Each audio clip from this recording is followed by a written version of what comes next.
tuug khibrad leh oo ula socda mid kale uu tababarayay ayaa waxay soo fuuleen baska dadweynaha. Waxay soo ag fadhiisteen nin ka mid ah rakaabka, waxayna istuseen boorsada lacagaha iyo kaarka lagu qaato oo ka soo jeeda jeebkiisa. tuuggii xirfadda lahaa ayaa diyaariyey ugaarsigiisii xaaraanta ahaa, waxaana la joogaa daqiiqadihii ugu dambeeyey, wuxuuna gacanta ku dhigay boorsadii. Hoosteejadii baska uu ku ekaa ayaa la soo istaagay. dadkii baska saarnaa ayaa dhammaantood baskii ka degay. tuuggii ayaa si degdeg ah meel gees ah ugu leexday, wuxuuna furay boorsadii si uu u baarto. markii uu furay boorsadii ayuu ka helay lacag iyo warqad ay ku qorantay duco ah: ilaahow iiga badbaadi lacagtayda in la xado ama la gubo.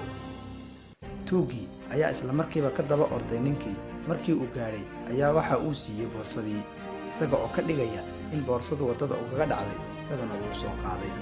ninkii wuu qaatay boorsadii, wuxuuna isugu daray mahadnaq iyo duco, kadibna wuxuu sii watay socodkiisii.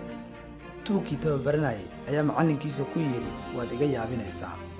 tuuggii xirfadda sare lahaa ayaa yidhi, maya, maanta waxaan xaday 7 ayna boorsadani ku jirin oo aad indhahaga ku arkaysay. waxaan ka cabsaday inaan dhaawaco kalsoonida uu ducada ku qabo. kadibna wuxuu u sii raaciyey, innaku xoolo ayaan xadnaa ee iimaan ma xadno.